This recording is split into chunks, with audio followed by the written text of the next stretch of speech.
Bom dia, a paz do Senhor Jesus esteja no seu coração nessa manhã. Coloca um pouco mais de agudo, por favor, os 3 primeiros controles superiores da mesa. Estão me ouvindo bem? Amém? Bem, nós nascemos na forma de bebê, sim ou não?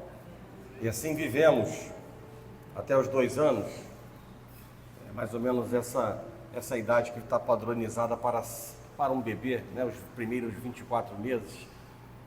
E depois nos tornamos crianças, adolescentes, jovens, adultos, até chegarmos numa fase excepcional que conhecemos como anciã. Né? Meu pai diz que eu estou na melhor fase da minha vida porque já não estou mais com a obrigação secular de trabalhar e ainda tenho o vigor para poder fazer aquilo que o jovem faz. Então ele diz: aproveite com intensidade. E cada uma dessas fases, ela tem as suas características, ela tem as suas especificidades, ela tem os seus valores próprios. Falamos hoje, porque um dia como bebê, começamos a pronunciar as primeiras palavras. Andamos hoje, porque quando bebê começamos a engatinhar e depois a andar. Então cada fase ela tem a sua relevância, a sua importância. E obviamente que nós nos alegramos muito com os bebês, né? Temos hoje, fui lá em cima, vi hoje 2 bebês, né? Malu e a Débora, né? Débora voltando à igreja depois de um período ausente, né? Mas Malu dando continuidade, e obviamente que nós olhamos para elas duas e vemos 2 bonequinhas. Infelizmente eu ainda não consegui entrar profundamente no coração da Débora. Não sei qual é o meu defeito, não sei absolutamente, não sei se é a minha calvície, não sei se é uma nova geração. Eu sei que no coração da Cristina, da Fernanda e do Rodolfo, eu, na minha humilde opinião e posição, eu acredito que esteja no coração deles, né? Mas quando a gente, por exemplo, pega a Malu, né, e pede para ela fazer aquele biquinho, né? Parece a coisa mais linda, porque associado ao biquinho vem um sorriso, né? Mas a despeito de todo esse momento de alegria, eu pergunto para a igreja nessa manhã.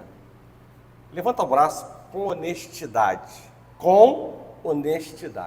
sinceridade. Quem gostaria de voltar a ser bebê?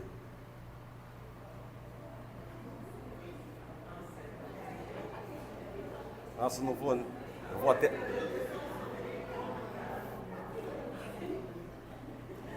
Eu vou repetir, eu acho que vocês devem ter passado algumas fases, atropelado algumas fases da vida de vocês, né? Bebê, criança, adolescente, jovem, adulto e ancião. Eu sei que nem todos chegaram ainda nessa última fase de ancião. Isso é um privilégio, né, da irmã Maria José, da irmã Naná, da irmã Luísa também, não pode falar? Pode também, né? Algumas poucas irmãs, mas isso é um privilégio delas ainda. Mas eu vou repetir a pergunta, eu acho que vocês não entraram na profundidade da pergunta. Quem gostaria de ser bebê, onde você não tem poder crítico nenhum, onde você não faz o que você quer, mas quem gostaria de ser bebê novamente? Então tá bom. Então o número diminuiu e nessa hora o placar aponta apenas 4 pessoas, 4 irmãos, né? Mas há um paralelo que a gente precisa fazer e é interessante porque na vida espiritual nós também nascemos, quando nós, né, aceitamos Jesus e recebemos a salvação, nós entramos numa fase como bebê espiritual.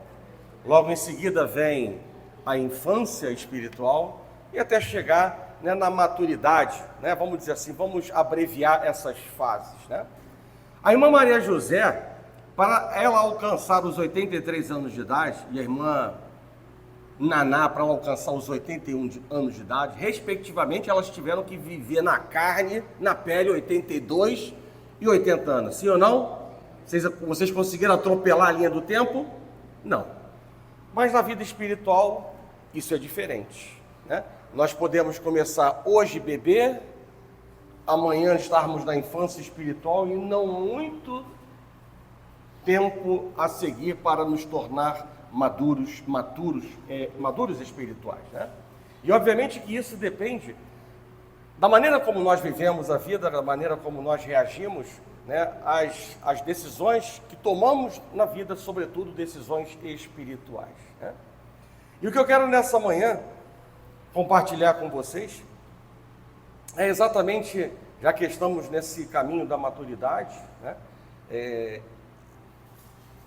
deixa eu fazer uma pergunta agora, que eu espero colher agora uma resposta condizente, que eu esperava colher na primeira pergunta, mas na segunda pergunta: quem gostaria de ser bebê espiritual? Levanta a mão.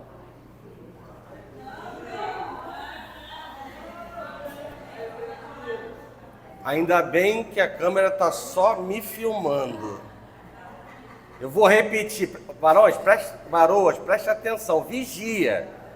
Nós somos feitos de decisões, e existem decisões que são tomadas rápidas, e a gente pode entrar numa porta que não seja boa. Vou repetir. Quem gostaria de ser bebê espiritual? Levanta a mão. Graças a Deus.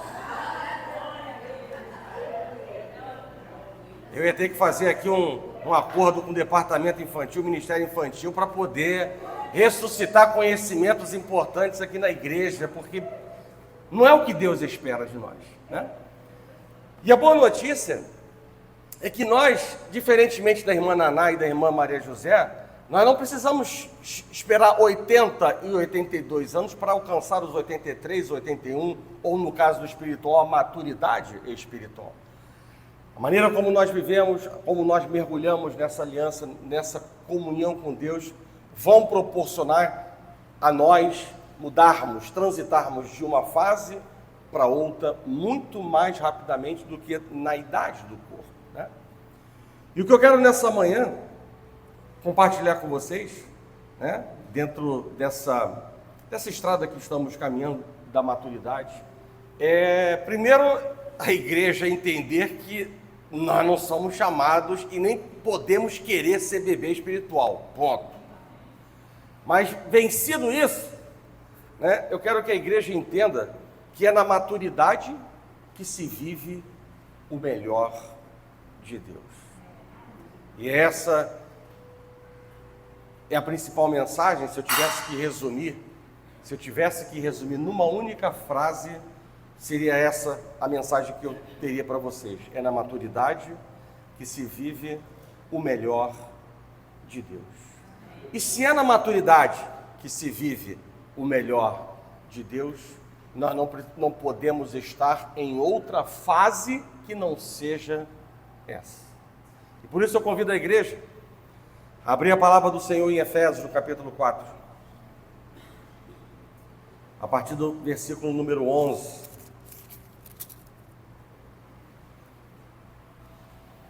Assim que você achar, convido a estar de pé.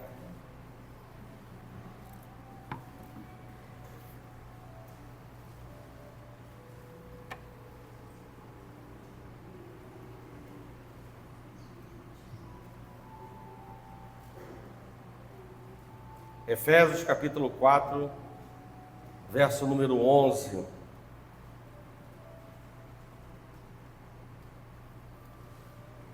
Diz assim a palavra: E ele mesmo concedeu uns para apóstolos, outros para profetas, outros para evangelistas e outros para pastores e mestres, com vistas ao aperfeiçoamento dos santos, para o desempenho do seu serviço, para a edificação do corpo de Cristo, até que todos cheguemos à unidade da fé e do pleno conhecimento do Filho de Deus, à perfeita varonilidade, à medida da estatura da plenitude de Cristo, para que não mais sejamos como meninos, agitados de um lado para o outro e levados ao redor por todo o vento de doutrina, pela artimanha dos homens, pela astúcia com que induzem ao erro, mas seguindo a verdade em amor, cresçamos em tudo naquele que é a cabeça, Cristo,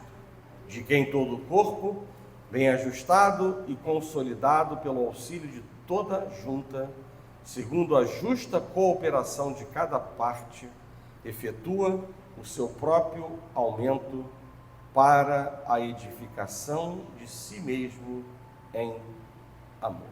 Bem, feche os seus olhos.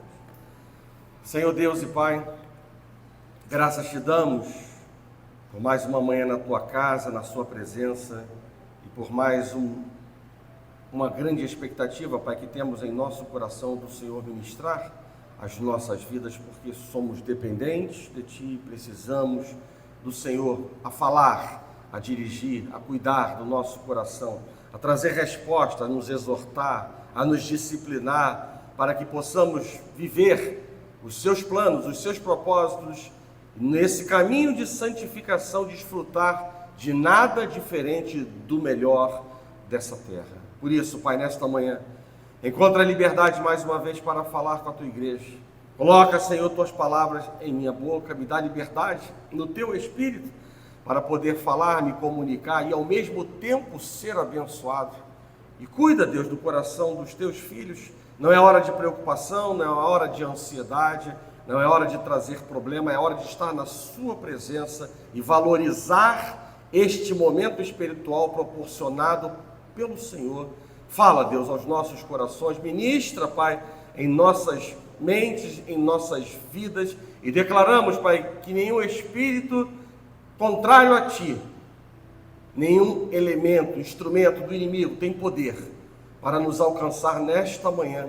E declaramos, Pai, porque assim cremos nas Tuas promessas de que a Tua palavra não voltará vazia para a sala do trono da Tua graça, e ela cumprirá o propósito para o qual o Senhor designou nessa manhã, operar e manifestar a Sua presença, poder e glória sobre nossas vidas. Assim nós oramos. E nós já Te agradecemos por tudo. Em nome de Jesus, e que a igreja do Senhor diga amém. Podem sentar.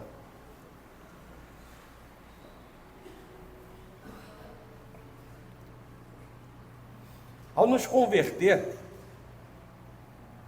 o velho estilo de vida, ele precisa cair, ele precisa mudar, ele precisa ser transformado. Muitos querem as promessas de Jesus, muitos querem a sua herança, muitos querem as suas bênçãos, mas nem todos estão dispostos a segui-lo, nem todos estão dispostos a renunciar a si mesmo para que a vontade boa, agradável, perfeita, soberana de Deus seja vivida e cumprida em nossas vidas. E, consequentemente, os que insistem em viver como viviam, vão colher o que colhiam antes. Porque o que se planta, se colhe. Essa sentença, essa afirmativa, ela não muda para um período antes de aceitar Jesus e para um período depois de aceitar Jesus. É como temos na linha do tempo, né? Antes de Cristo, depois de Cristo. Antes da conversão, depois da conversão. Não. Ela é uma verdade que vale para antes e também para depois da conversão. Não basta aceitar Cristo, achar interessante o que a Bíblia diz e viver o passado conforme o passado, até porque eu diria que isso seria uma grande incoerência, porque a palavra de Deus diz que quando nós recebemos Cristo, tudo se faz novo. E Deus não é incoerente. E Deus não é mentiroso. Por isso eu afirmo que seria uma grande incoerência. Há uma guerra entre alma e espírito. E ela é travada em secreto no interior dos filhos de Deus. E é uma guerra que não tem fim. A alma procura manter a sua autoridade e agir independentemente, enquanto o nosso espírito, influenciado pelo Espírito Santo de Deus, ele luta para nos guiar e manter a autoridade de Deus em nossa vida. Definitivamente, nós não podemos ser dirigidos pela emoção, pelas emoções, por aquilo que vemos, que ouvimos. Nós não podemos permitir que a alma controle a nossa vida espiritual. Nós precisamos dizer não para os desejos carnais e buscarmos a Deus, ou buscarmos cada vez mais a Deus. Portanto, para viver o novo de Deus, eu diria que nós precisamos, basicamente, de 3 coisas. Nós precisamos jogar fora aquilo que é velho, nós precisamos olhar para a frente e nós precisamos não colocar limites para o haja de Deus em nossas vidas. Ou ainda, numa outra leitura, esquecer o que se foi ou quem fomos ontem, crer no que o Senhor está fazendo hoje e confiar nas promessas de Deus para o amanhã. Por exemplo, quando é que um mentiroso deixa de ser mentiroso? Ou uma mentirosa deixa de ser mentirosa?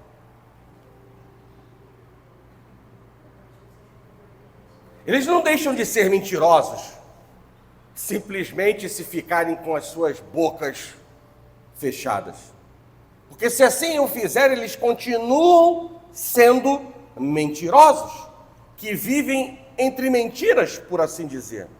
A única maneira em que cada um pode demonstrar a mudança no seu caráter é segundo aquilo que a palavra de Deus nos diz, nesse mesmo capítulo 4 de Efésios, um pouquinho mais adiante, no verso número 25, que diz assim: falando a verdade, cada um com o seu próximo.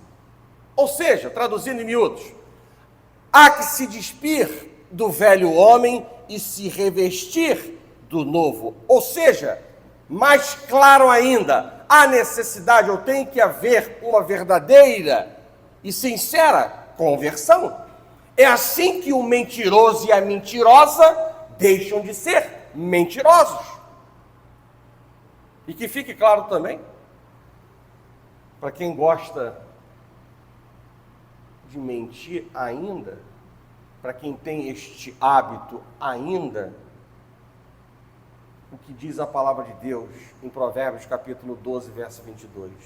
Os lábios mentirosos são abomináveis ao Senhor, mas os que agem fielmente são o seu prazer. A palavra de Deus diz que tem pecadinho e pecadão? Então tem mentirinha e mentirona? Não. E a Bíblia diz aqui, os lábios mentirosos são abomináveis ao Senhor. Como eu disse, para viver o novo de Deus, nós precisamos jogar, vou repetir, fora aquilo que é velho, precisamos olhar para frente e nós precisamos não colocar limites em Deus ou no haja de Deus. Mas para nós vivermos o melhor de Deus, o novo e o melhor, para viver o melhor de Deus é preciso maturidade. É na maturidade que se vive o melhor de Deus. E eu quero que a igreja entenda que há um chamado à maturidade. Não há um convite para a estagnação. Há um chamado à maturidade. Paulo ele diz em 1 Coríntios capítulo 13, verso 11 o seguinte: quando eu era menino, falava como menino, sentia como menino, pensava como menino. Quando cheguei a ser homem, desisti das coisas próprias de menino. Ou seja, apesar do texto ele citar 5 vezes a palavra menino, não quer dizer de maneira nenhuma que o problema ou os problemas são as crianças, mas sim o excesso de meninice no comportamento dos adultos.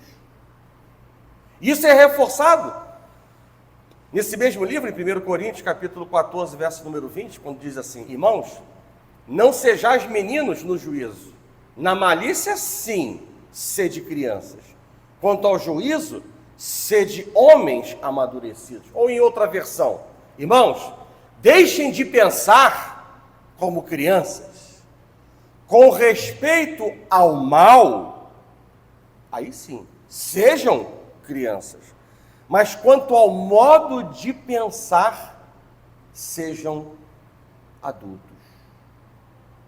Então há um chamado claro para não ficarmos estagnados como bebê após imediatamente a conversão e nem no período de transição chamado infância espiritual.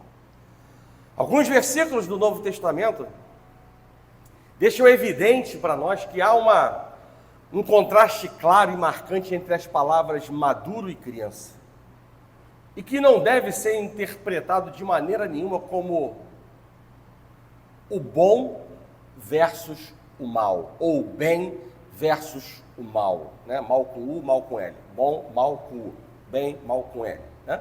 Porque cada cristão, depois de ser salvo, como eu disse, precisa passar por um período de infância espiritual. O essencial dessas passagens é que nós não devemos permanecer em um estado de imaturidade espiritual. Essa é a grande mensagem que nós precisamos extrair dentro desse batimento que existe entre essas palavras, maduro e criança. E eu pergunto para a igreja, como é que alguém deixa de ser bebê espiritual e cresce em maturidade? E a resposta está em algo que você certamente já escutou da minha boca mais de 100 vezes. Em Romanos, no capítulo 12, verso 1 e 2, traz a resposta para esse questionamento, quando diz assim: rogo-vos, pois, irmãos, pelas misericórdias de Deus, que apresenteis o vosso corpo por sacrifício vivo, santo e agradável a Deus, que é o vosso culto racional. E não vos conformeis com este século. E aqui está o gabarito. Mas transformai-vos pela renovação da vossa mente, para que experimenteis qual seja a boa, agradável e perfeita vontade de Deus. Então, o crescimento espiritual ele ocorre quando o cristão ele é transformado pela renovação de sua mente. E essa renovação ela acontece na medida em que nós aprendemos a palavra e colocamos ela em prática, no que conhecemos a palavra e obedecemos as ordens, orientações e limites de Deus. Lembre-se, sobretudo, que as Escrituras, o que elas afirmam de si mesmas? Quando lá em Hebreus, no capítulo 4, verso 12, diz assim: porque a palavra de Deus é viva e eficaz, e mais cortante do que qualquer espada de dois gumes, e penetra até o ponto de dividir alma e espírito, juntas e medulas, e ela é apta para discernir os pensamentos e propósitos do coração. Assim, a palavra tem o poder, uma vez que ela é viva e eficaz, de nos transformar da infância à idade adulta. Mas há uma condicionante: na proporção em que permitimos que nossa mente seja renovada. Deus dá o gabarito, mas na proporção que permitimos nossa mente ser renovada, é a proporção que vamos escolher de mudança e de amadurecimento espiritual em nossas vidas.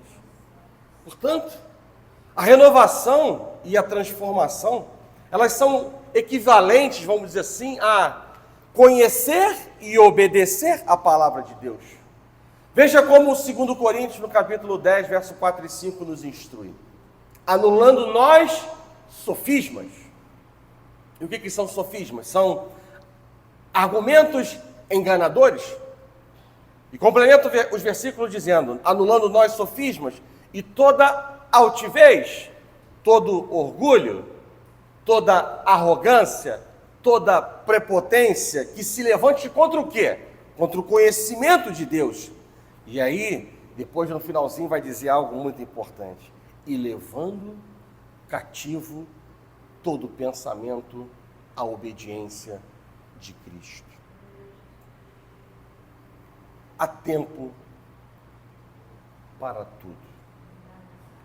E eu não quero contestar essa afirmação, porque está na Bíblia. Então, se está na Bíblia, é verdade. Há tempo para tudo. Inclusive, tempo para ser criança espiritual. Mas eu quero dizer para a igreja que não é bom. Apesar de que há tempo para tudo, não é bom que essa fase se prolongue ou reine em nossas vidas. 1 Coríntios capítulo 3, verso 1 e 3 nos apresenta 3 características das crianças espirituais e que trazem sérias restrições, limitações para o nosso crescimento. 1 Coríntios capítulo 3, do verso 1 ao 3, que eu vou ler. Diz assim: Eu, porém, irmãos, Paulo está falando com os santos de Deus. Prestem atenção, não está falando com o mundo. Eu, porém, irmãos, não vos pude falar como a espirituais, e sim como a carnais, como a crianças em Cristo. Leite vos dei a beber, não vos dei alimento sólido, porque ainda não podeis suportá-lo, nem ainda agora podeis, porque ainda sois carnais. Porquanto, havendo entre vós ciúmes e contendas, não é assim que sois carnais e andais segundo o homem? Paulo, ele classificou a igreja de Corinto como uma igreja imatura. Uma igreja imatura, onde existiam santos, mas era uma igreja imatura, cujos membros, apesar de serem convertidos, eles tinham pouco discernimento espiritual. Eles não tinham habilidade com a palavra de Deus. Eles não estavam preparados para entender as coisas mais profundas do Espírito. Eles não tinham entendimento espiritual. Eles não tinham conhecimento. Eles não haviam crescido na graça e no conhecimento de Deus e, portanto, eles viviam como crianças em Cristo.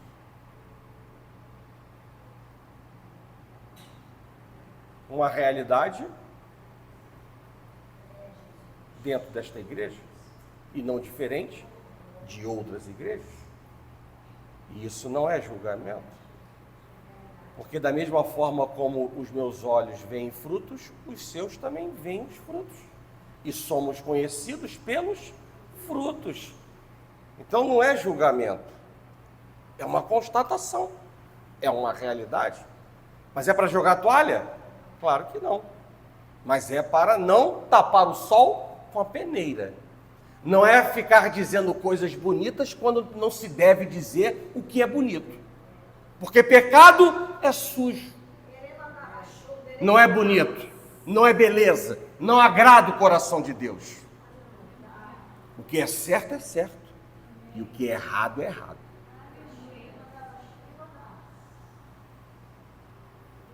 Note que esse é um aspecto que impede o cristão de viver aprovadamente e vitoriosamente. Porque crianças espirituais, agora preste atenção, conforme apenas uma pequena amostra que eu tirei desses 3 versículos que nós lemos, né? Crianças espirituais, primeiro, não ouvem bons conselhos. Mas como assim? No sentido de entronizar esses conselhos e gerar arrependimento ou uma decisão aprovada por Deus. Isso está debaixo do cardápio das crianças espirituais. Segundo o que nós lemos nesses 3 primeiros versículos do capítulo 3 de 1 Coríntios. As crianças espirituais também se rebelam, é o que eu olho e vejo, e afetam outros membros do corpo de Cristo. Ou seja, crianças espirituais agem em conformidade com a carne. E ainda dentro dessa pequena amostra, que eu não preciso me esgotar, e eu acho que isso já é suficiente, aliás, tiro o acho, eu já vejo que isso é suficiente. Crianças espirituais demonstram inveja e causam conflitos. Ou seja, crianças espirituais são cópias de incrédulos ou possuem traços do modo viver desses incrédulos. E eu vejo que isso já é suficiente para entender quem são as crianças espirituais e que, a despeito de haver tempo para todas as coisas debaixo do céu, não é algo que Deus nos chama a viver. O drama que era vivido por essa igreja é a grande armadilha que o inimigo lança sobre o povo de Deus, impedindo de crescer espiritualmente. O que ele faz? O que o diabo faz? Ele faz com que as pessoas fiquem e aceitem viver como crianças espirituais, sem experiência e somente no ABC do Evangelho. É assim que Deus trabalha na sua multifacetada cara. Paulo identifica o problema de uma forma incisiva. E lá em Hebreus, no capítulo 5, a partir do verso 11 até o 14, ele faz algumas admoestações extremamente importantes quanto a esse fato. Diz a palavra: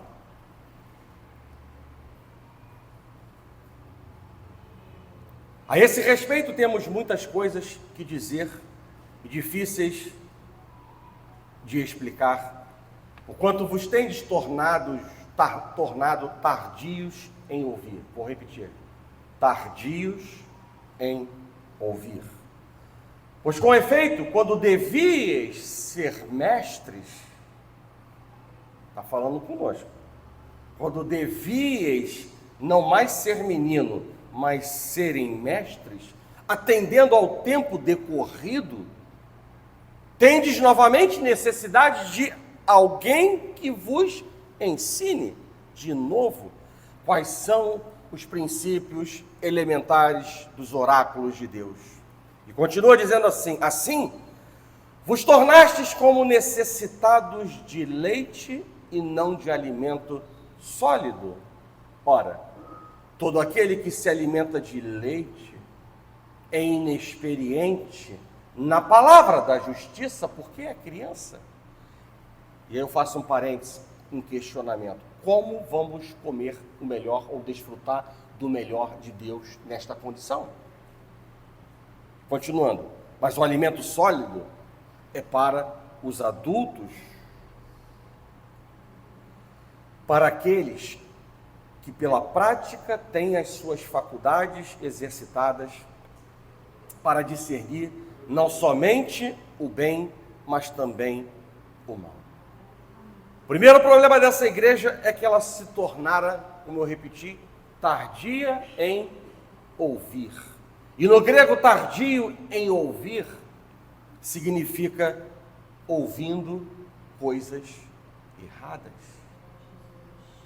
De certa maneira, se está demorando a ouvir a palavra de Deus, consequentemente está escutando outras coisas, que não são coisas coerentes com a verdade, com a essência de Deus. E o segundo aspecto revelado nessa passagem é que, apesar do tempo decorrido, Os hebreus, eles não tinham se tornado mestres na palavra. Por quê? Porque Deus, ele tratou de maneira diferente? Porque ele fechou uma nuvem de conhecimento sobre o povo? Não. Porque a palavra não era prioridade para aquele povo, naquele momento. O tempo passou e permanecia a necessidade de que alguém lhes ensinasse de novo. Irmãos, saibam que um dos fatores que prova o crescimento espiritual de uma pessoa, um deles, é quando ele ou ela está capacitada a passar aos outros aquilo que aprendeu, sendo também isso um chamado de Deus. Quando foi que eu tirei essa conclusão de que é um chamado de Deus? Quando a palavra de Deus diz em Hebreus, no capítulo 3, verso 13, o seguinte: pelo contrário, olha o chamado de Deus: exortai-vos mutuamente cada dia. Está aí o chamado. Durante o tempo que se chama hoje, a fim de que nenhum de vós seja endurecido pelo engano do pecado. E eu pergunto para a igreja, nessa manhã: como alguém vai exortar uma pessoa que está em pecado se ela não tem legitimidade para exortar com base na palavra de Deus, se ela é ainda um menino e uma menina espiritual? Há uma crise de maturidade dentro das igrejas. Crise de maturidade dentro das igrejas. Muitos crentes são crianças na fé, e não no sentido daquilo que Cristo certa vez disse, lá no Evangelho de Mateus, no capítulo 18, verso 3, assim: em verdade vos digo que se não vos converterdes e não vos tornardes como crianças, de modo algum entrareis no reino dos céus. Não é neste viés que eu estou falando, mas no sentido de serem inexperientes, infantis, superficiais e às vezes até mesmo pirracentos dentro da igreja. A imaturidade, ela é uma realidade para o discípulo que negligencia ou abre mão de sua responsabilidade de crescer no conhecimento da palavra, de crescer no conhecimento de Cristo, quando ele ou ela orienta a sua vida cristã, não mais pela fé, mas opta por viver na periferia da vida com Jesus. E crentes assim são justamente aqueles que não suportam a pregação expositiva das Escrituras, que não se interessam por estudos bíblicos profundos e por doutrina, e, consequentemente, por ética. Preferem ambientes menos engajados e, por vezes, mais parecidos com o que o mundo de entretenimento tem a oferecer. Palavras como jejum, consagração e oração são quase que inexistentes em seus vocabulários, e o Evangelho da Cruz e a vida de discípulo não ocupam definitivamente lugar em suas mentes e em seus corações. Mas como eu já disse e repito, e já provei pela palavra, há um chamado à maturidade. Vejam 3 coisas importantes que Jesus disse a respeito do crescimento e da necessidade de maturidade espiritual. Foi Jesus falando. E aí vamos extrair uma mensagem clara para nós. João capítulo 14, versos 19 e 20 diz assim: ainda por um pouco e o mundo não me verá mais. Jesus falando. Vós, porém, me vereis, porque eu vivo. Vós também vivereis. E ele complementa dizendo assim: naquele dia, vós conhecereis que eu estou em meu Pai, e vós em mim, e eu em vós. Ou seja, nesses 2 versículos nós vemos que Jesus, ele disse primeiro: vós me vereis. Isso significa que aquele que cresce espiritualmente falando, tem visão espiritual. Depois ele disse que o seguinte: porque ele vive, nós viveremos também. E isso significa que quem cresce tem vida espiritual. E por fim, Jesus ele disse que nós estaremos nele. E isso significa que quem cresce tem união espiritual com ele. Vamos reunir o pacote que Jesus está dizendo para nós. Quem cresce espiritualmente falando tem visão espiritual, tem vida espiritual e tem união espiritual com ele.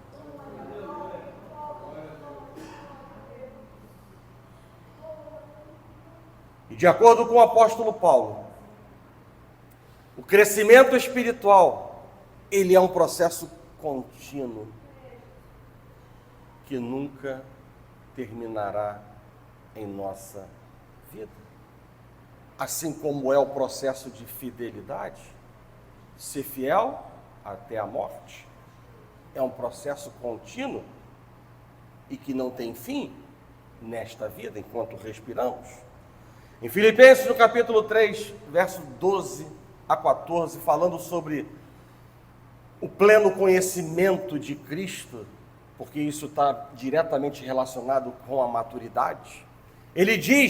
Paulo diz a seus leitores sobre si mesmo, ele faz uma autoanálise, ele abre o seu coração para dizer algo importante para nós, diz assim: não que eu o tenha já recebido, o que? O pleno conhecimento de Cristo. Não que eu o tenha já recebido ou tenha já obtido a perfeição, mas prossigo para conquistar aquilo para o que também fui conquistado por Cristo Jesus. E ele complementa dizendo, Paulo: irmãos, quanto a mim, não julgo de maneira alguma vê-lo alcançado. Mais uma vez, alcançado o quê? O pleno conhecimento de Cristo.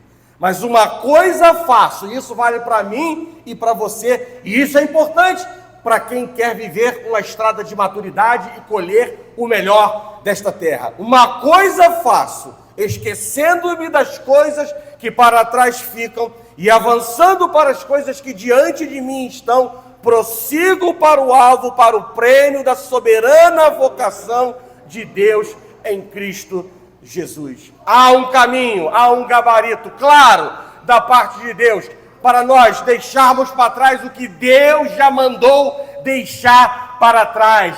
Desapega-se, deixa, vira a página da história da sua vida, corta, quebra as amarras de coisas que Deus já não quer mais presente na sua vida, porque é uma palavra que diz que o pecado já não tem mais domínio sobre nossas vidas, e eis que tudo se faz novo quando Deus entra no nosso coração, na nossa vida.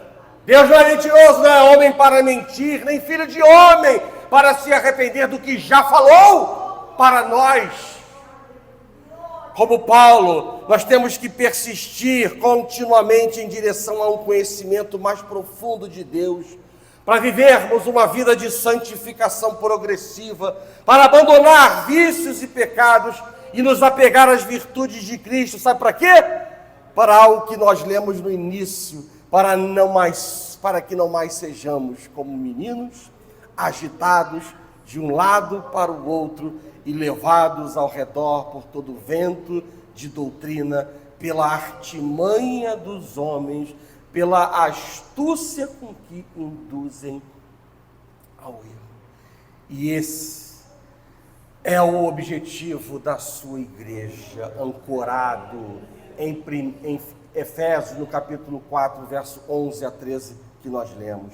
Fazer com que a membresia chegue à unidade da fé, ao pleno conhecimento do Filho de Deus, à perfeita varonilidade, à medida da estatura da plenitude de Cristo, e que essa membresia, mais ainda, viva em harmonia e em equilíbrio. Enfim, igreja, um crescimento espiritual que promova, número 1, maturidade, número 2, solidez na fé, Número 3, raízes profundas em Deus. Número 4, sinceridade, decisões coerentes, livre de enganos. Número 5, crescimento contínuo. Número 6, harmonia e equilíbrio. E número 7, a unidade do corpo de Cristo.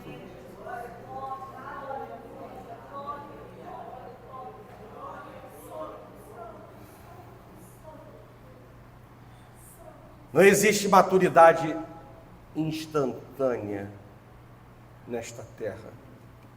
Deus, ele não oferece uma fórmula que produza cristãos completamente amadurecidos da noite para o dia. Da mesma forma, a maturidade espiritual não é alcançada pelo simples passar, como eu disse para vocês no início, pelo simples passar dos anos, mas ela é alcançada pela obediência à vontade de Deus, por uma fé perseverante, quando se adia prazeres imediatos por valores de longo prazo. A maturidade cristã requer uma reordenação radical das prioridades, deixando de viver para se agradar e passando a viver para agradar e obedecer a Deus. A chave para a maturidade é a consistência, ou seja, a perseverança em fazer as coisas que vão nos aproximar de Deus. E essas práticas, elas são conhecidas como disciplinas espirituais, e elas incluem ações como a leitura da palavra, o estudo da Bíblia, como a oração, como a comunhão entre os irmãos, como o serviço na casa de Deus. Isso tudo você já sabe. Eu não vou focar nisso agora, apenas deixar essa mensagem sendo reforçada, porque isso contribui para o processo de amadurecimento e crescimento espiritual. No entanto, não importa o quanto trabalhemos nessas áreas, quais áreas? Essa que eu acabei de falar, leitura, estudo, oração, comunhão, serviço. Não importa o quanto trabalhemos nessas áreas, nada é possível sem a habilitação do Espírito Santo de Deus em nós. Gálatas capítulo 5, verso 16 nos diz que devemos andar no Espírito. E a palavra grega usada aqui para andar significa caminhar com um propósito em vista. Mais tarde, nesse mesmo capítulo 5 de Gálatas, Paulo lhe diz novamente que nós devemos andar no Espírito. E dessa vez andar, ele tem a ideia de levar as coisas passo a passo, um passo de cada vez. Ou seja, trata-se de aprender a caminhar sob a instrução do Espírito Santo de Deus. Caminhar com propósito em vista e aprender a caminhar sob a instrução do Espírito Santo de Deus. E ao nos submetermos cada vez mais ao seu controle, nós veremos um aumento do quê?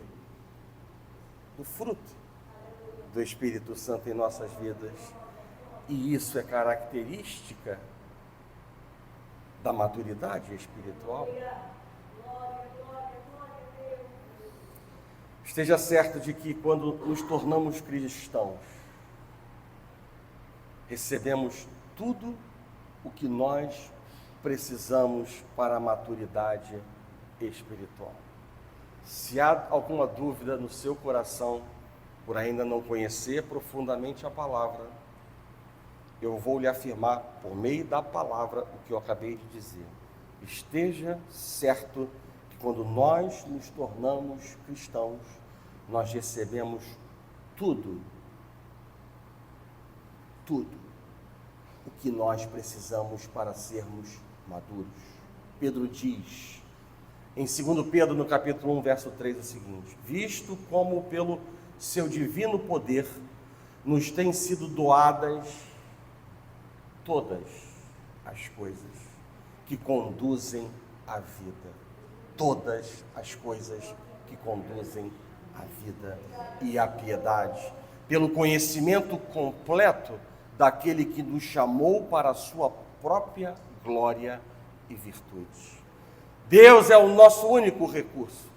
E todo o crescimento ele vem pela graça através dele, pela graça dele, mas nós somos responsáveis por fazer a escolha de obedecer.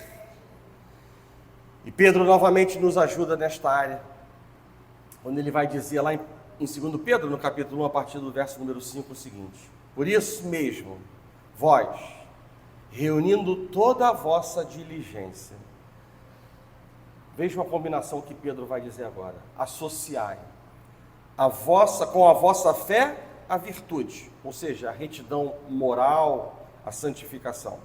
Com a virtude, o conhecimento.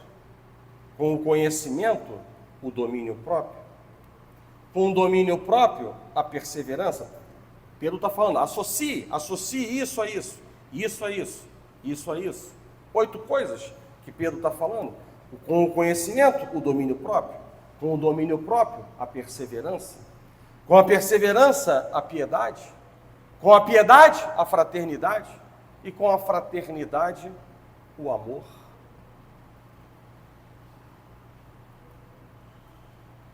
E como isso que eu acabei de dizer contribui para a maturidade espiritual? Bem, para mim está claro. Eu sublinhei aqui na minha Bíblia, né, essas oito características, né, porque isso fica bem claro. Vamos ver se vocês entendem. Primeira coisa que fala é da fé. Então, quando entra fé, sai o quê? Incredulidade. Sim ou não? Sim. Aí eu vi a segunda palavra aqui, virtude. Então, quando entra virtude ou retidão moral e santificação, sai o quê? Carnalidade. Sim ou não? Sim. Entra conhecimento, sai o quê? Imaturidade. Entra domínio próprio, sai o quê? Desequilíbrio. Entra perseverança, sai inconstância. Entra piedade ou compaixão e cai fora a insensibilidade. Entra fraternidade ou união e, consequentemente, sai o quê? Divisão, separação. E, por fim, entra amor e sai falta de perdão. Como não crescer com este gabarito? E Pedro complementa dizendo o seguinte, no verso 8. Isso aqui já foi importante. Mas ainda há uma coisa especial no verso 8, quando ele diz assim: porque estas coisas, fé, virtude, conhecimento, domínio próprio, perseverança, piedade, fraternidade e amor. Então, porque estas coisas existindo em vós e em vós aumentando, fazem com que vocês não sejam nem inativos, nem infrutuosos no pleno conhecimento do nosso Senhor Jesus Cristo. Eu diria para a igreja que ser eficaz e frutífero no conhecimento de Cristo Jesus é a essência da maturidade espiritual em nossas vidas. Ser eficaz. A Bíblia diz, vou repetir o que Pedro diz, porque estas coisas, estes 8 elos existindo em vós e em vós aumentando, fazem com que vocês não sejam nunca inativos, nem infrutuosos. E para finalizar essa mensagem, eu volto à primeira carta aos Coríntios, lá naquele capítulo 3, no mesmo capítulo 3, lembra que eu falei das 3 características da criança espiritual? Sim ou não? Nos 3 primeiros versículos deste capítulo. E nesse capítulo 3, do capítulo 1 ao capítulo 16, Paulo ele nos oferece 3 retratos retratos da igreja rumo à maturidade. E aí, irmãos, eu peço que vocês prestem muita atenção no que eu vou dizer agora.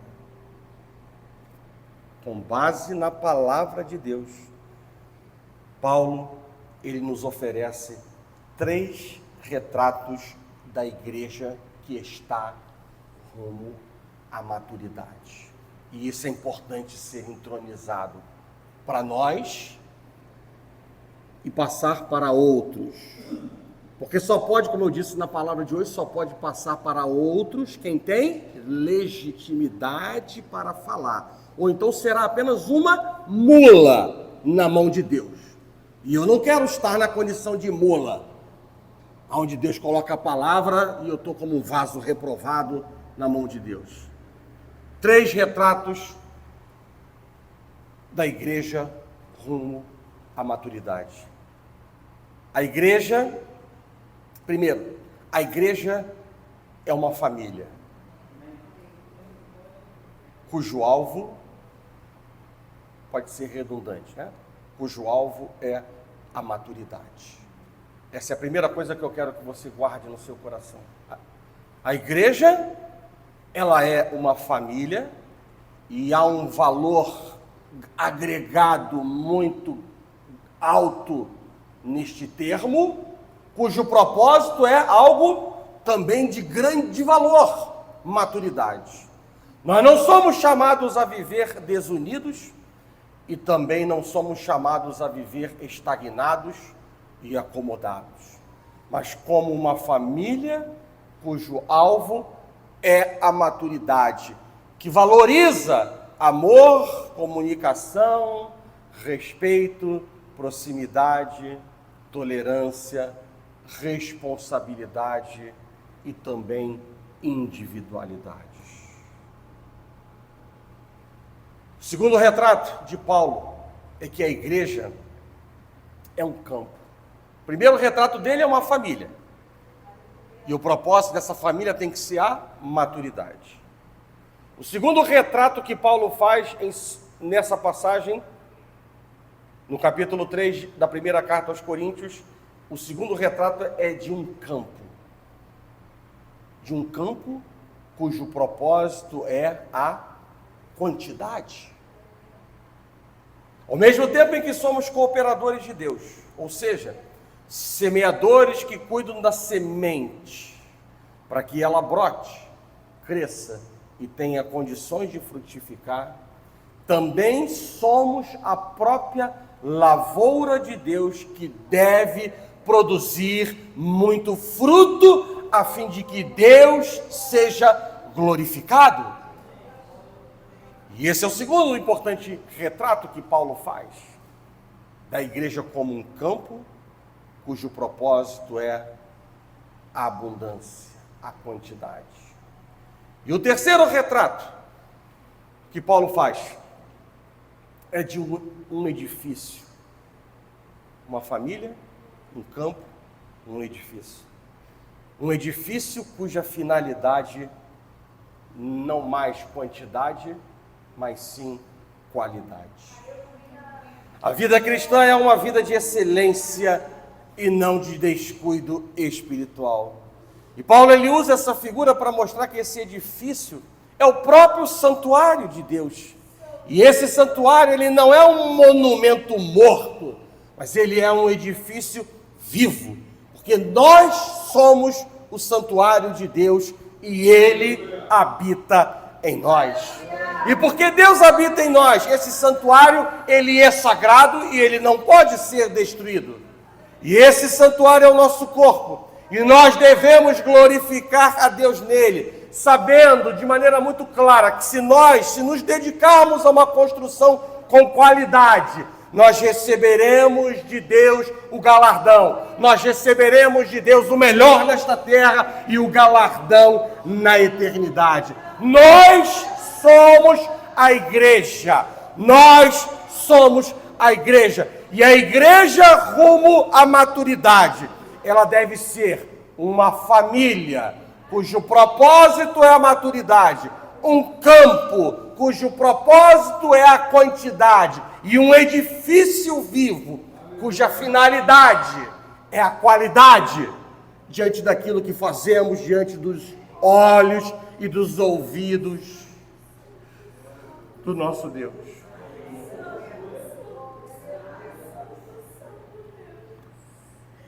Esse é o retrato de uma igreja rumo à maturidade.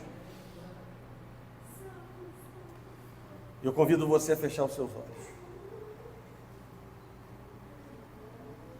e a deixar essa palavra entrar no seu coração.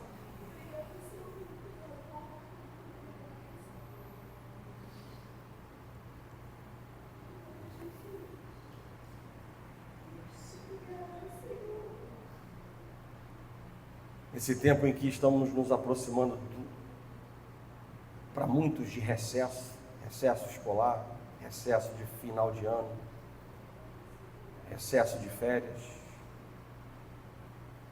Há uma preocupação muito grande no meu coração para que a igreja não entre em recesso espiritual. Eu já vi com os meus olhos como é fácil uma igreja em apenas 2 semanas retroceder degraus na caminhada espiritual. E certamente Deus que sonda e conhece o meu coração, Ele colocou diante dos meus olhos essa palavra para compartilhar com a igreja. Uma palavra que vale primeiro para mim e também para a igreja como um todo. Não há espaço para recesso espiritual em nossas vidas, para o descanso, para a acomodação. Há um chamado contínuo, um processo contínuo de crescimento espiritual em nossas vidas. E nós não podemos negligenciar tamanho chamado, pelo tamanho amor daquilo que Deus fez por nós. E a salvação, ela não é para ser lembrada apenas no dia de Santa Ceia. A salvação é para ser vivida todos os dias. E eu diria certamente que quando há conversão, quando há uma sincera conversão, o desejo do erro, do pecado, da negligência e indiferença são afastados de nós, porque há um desejo de agradar, de obedecer.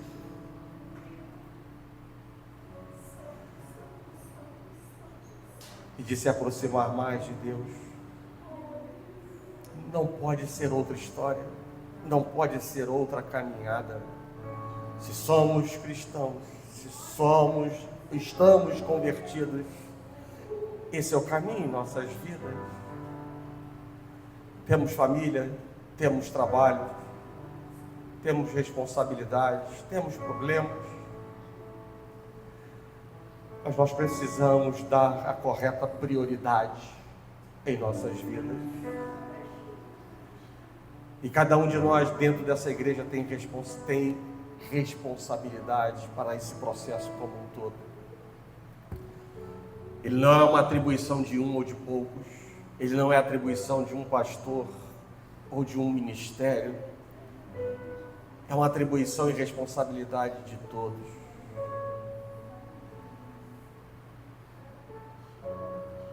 E nós não podemos ficar postergando a viver de maneira mais profunda que o Senhor nos chama a fazer no dia que se chama hoje. É por isso que a palavra de Deus nos diz: exortai-vos mutuamente no dia que se chama hoje. É hoje. E é para nós. Não é para a igreja da noite, nem da quarta-feira. É para nós. E ao entronizarmos e vivermos essa palavra, nós estaremos contribuindo para esse processo de maturidade maior ainda dentro dessa igreja. Eu não estou acomodado e nem estou saciado do que nós estamos vivendo, porque eu quero mais. Eu quero mais. E eu estou disposto a atropelar tudo e todos que estejam contrários, tudo e todos que estejam contrários ao desejo do coração de Deus de ver uma igreja madura, há um preço a ser pago.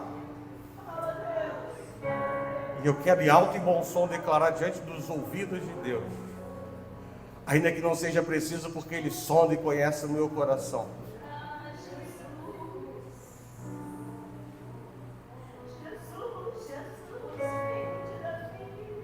Em nome de Jesus, Pai. Manifesta, Pai, a Tua presença nesta manhã, em nossos corações e nossas mentes. Tu és Deus que continua sondando e conhecendo o coração de cada um dos Teus filhos.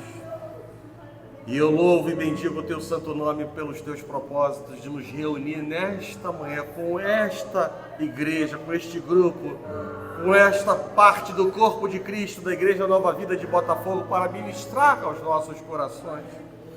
Pai, joga por terra, Pai, toda a força da carne, da alma, que tenta, Deus, combater o Espírito, Senhor, aquilo que tem sido ministrado por meio da Tua palavra, Pai. Tu és poderoso para fazer infinitamente mais de tudo que pedimos, esperamos, Pai, e merecemos em nossas vidas nessa manhã. Alcança, Senhor, a nossa intimidade, os nossos corações e mentes, para que, conforme foi dito, nesta manhã esteja cativos a Ti. E assim possamos, Deus, pensar e decidir de maneiras coerentes e diferentes para termos e recebermos o selo da Sua aprovação diariamente, Pai, em nossas vidas. Pai, ajuda-nos a viver, Senhor, a Tua vontade, que é boa, agradável e perfeita. Ajuda-nos, Deus, a superar desafios, limitações. Ajuda-nos, Deus, a mortificar restrições presentes dentro de nós com palavras de que eu não sou, não posso, não sou capaz. Anula, Deus, essas palavras, esses pensamentos, porque, como já foi dito, o pensamento vira sentimento e sentimento vira uma ação contrária, muitas vezes, ao Teu agir em nossas vidas. E aquilo que eu não posso fazer, o Senhor pode. Nessa manhã, Pai, ministra, Pai, poder e glória sobre nossas vidas, ó Pai. Da cabeça aos pés, alcança, Senhor, a nossa vida, Senhor, para que saiamos transformados, saiamos, Deus, vivificados pelo poder da Tua palavra, muito mais do que a emoção de uma manhã, Pai. Seja, Deus, ó Pai, algo profundo no nosso coração, para não nos deixar andar para a direita nem à esquerda da Tua vontade, onde existem muitos caídos, e nem retroceder, ó Pai, e nem desejar aquilo que outrora no passado vivíamos, Pai. O Senhor nos chama a viver coisas novas, a construir uma nova história, e quão grande é saber que o Senhor é o início e o fim de todas as coisas em nossas vidas, Pai. Dá fim aquilo que não presta, que não convém, que não edifica, aquilo, Deus, que não nos qualifica, aquilo que não constrói valores, Pai, que agradam o Teu coração. E dá início, Deus, ó Pai, a algo novo, Senhor, algo novo, Deus, que possa irradiar, não somente, Pai, a esta igreja de manhã, mas a igreja da noite, a igreja da quarta-feira, aos nossos familiares, ó Pai, as pessoas que estão próximas de nós, que trabalham conosco, Pai, em nome de Jesus. Trabalha, Senhor, para que possamos viver amplitude e profundidade, Senhor, maior nesse relacionamento contigo, Pai. Porque é clara a Tua mensagem de que o Senhor nos chama não a viver na meninice e nem na infância espiritual, mas a avançar para a maturidade espiritual. Assim, Deus, nós oramos e nós Te agradecemos, Pai, por essa oportunidade de falar em Teu nome, de sermos alcançados com o poder da Tua palavra e de saber que o Senhor inclina os Seus ouvidos para ouvir, Pai, o nosso clamor, a nossa oração, a nossa dependência de Ti, para que o Senhor manifeste sinais, prodígios e maravilhas sobre nossas vidas. Assim, Deus, nós oramos. E nós já Te agradecemos, em nome de Jesus, e que a igreja do Senhor diga. Amém.